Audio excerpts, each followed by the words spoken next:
ഒന്നാമത് ചൂട് സഹിക്കാൻ പറ്റുന്നില്ല. രണ്ടാമത്തെ കാര്യം ഒരുപാട് നേരമൊക്കെ അമ്മയും കുഞ്ഞമ്മയൊക്കെ ഈ ക്യാമറയുടെ ഫ്രണ്ടിൽ വന്നിരുന്ന് ഇതെല്ലാം ചെയ്യുമ്പോൾ അവരൊരുപാട് ടയേർഡാവും.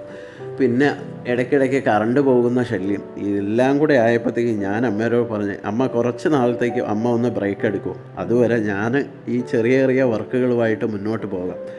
അപ്പോൾ അമ്മയ്ക്ക് വിഷമം എന്താണെന്ന് വെച്ച് കഴിഞ്ഞാൽ ഇനി അമ്മയെ കൊണ്ട് ഇനി ഒരു വർക്കും ചെയ്യത്തില്ലേ എന്നുള്ള ഒരു കാര്യം വന്നപ്പോഴത്തേക്കും ഞാൻ വരെ പറഞ്ഞു, ഇല്ല അമ്മ ഇനിയും ചെയ്യണം, കുഞ്ഞമ്മ ഇനിയും ചെയ്യണം, പുതിയ പുതിയ വർക്കുകൾ ഒരുപാട് നമുക്ക് പോസ്റ്റ് ചെയ്യാനുണ്ട്, നമ്മളെല്ലാ വർക്കുകളും പോസ്റ്റ് ചെയ്യണം എന്ന് പറഞ്ഞിരുന്നപ്പോഴത്തേക്കും അമ്മയോട് ഞാൻ പറഞ്ഞു, എനിക്ക് കുറച്ച് റിബൺ എടുത്തതാ അമ്മ, ഞാൻ ആ റിബൺ വെച്ചിട്ട് ഒരു വെറൈറ്റി ഒന്ന് മനസ്സിലൊരു ഐഡിയ വരുന്നു, അതൊന്ന് ചെയ്യാൻ വേണ്ടിയാണെന്ന് പറയേണ്ട താമസം അമ്മ റിബണെല്ലാം എടുത്തങ്ങ് തന്നിട്ട് പറഞ്ഞ്, എന്താണെന്ന് വെച്ചാൽ നീ ചെയ്തോ എന്ന് പറഞ്ഞ്. കാരണം ഞാൻ അമ്മയെ ശല്യം ചെയ്യാത്തതിൻ്റെ കാരണം എന്ന് വെച്ച് കഴിഞ്ഞാൽ ഈ കറണ്ട് ഇവിടെ പ്രശ്നമുണ്ട്, കൂടാതെ ഭയങ്കര ചൂടും.